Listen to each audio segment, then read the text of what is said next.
रानी लक्ष्मीबाई के ही साथ देश की एक और बेटी थी, जिसके सर पर न रानी का ताज था न ही सत्ता पर, फिर भी अपनी मिट्टी के लिए वह जी जान से लड़ी और इतिहास पर अपनी अमिट छाप छोड़ गई।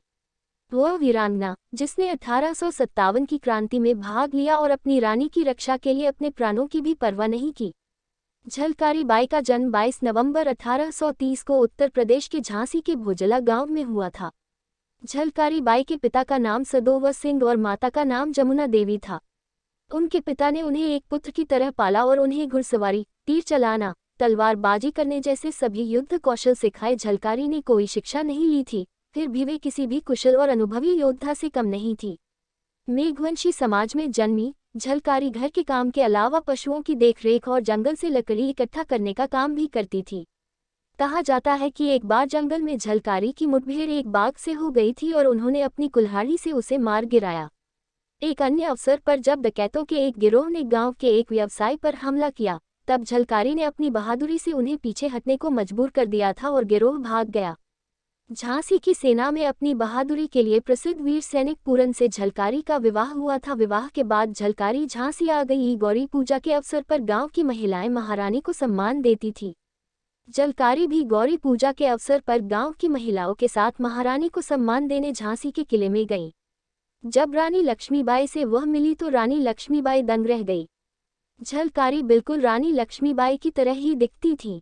जब रानी ने झलकारी की बहादुरी के किस्से सुने तो वह इतनी प्रभावित हुई कि उन्होंने झलकारी को तुरंत ही दुर्गा सेना में शामिल करने का आदेश दे दिया। झलकारी ने यहाँ अन्य महिलाओं के साथ बंदूक चलाना, तोप चलाना और तलवारबाजी का प्रशिक्षण लिया।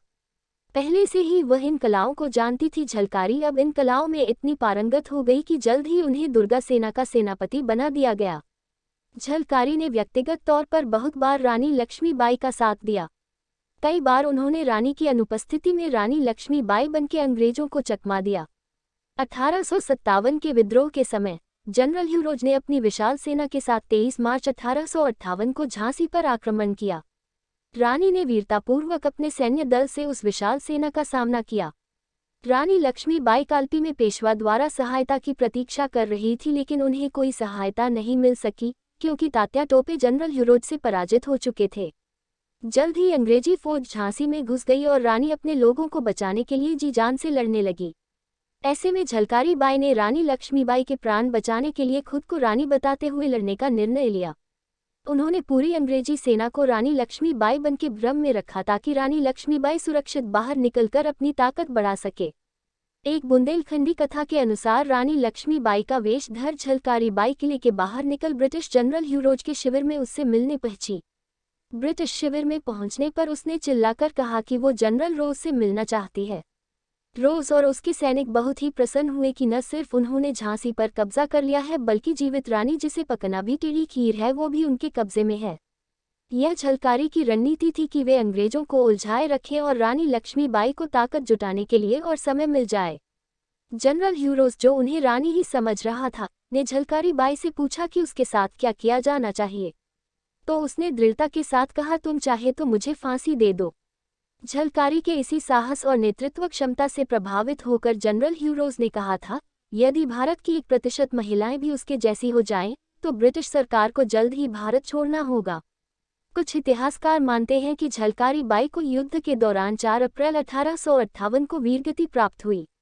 उनकी मृत्यु के बाद अंग्रेजों को पता चला कि जिस वीरांगना ने उन्हें कई दिनों तक युद्ध में घेर कर रखा था, वह रानी लक्ष्मीबाई नहीं बल्कि उनकी हमशक्ल झलकारी बाई थी।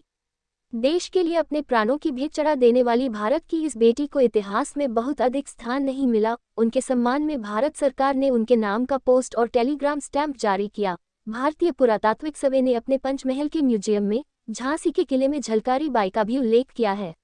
इस वीडियो को देखने के लिए धन्यवाद। Please like, comment and subscribe.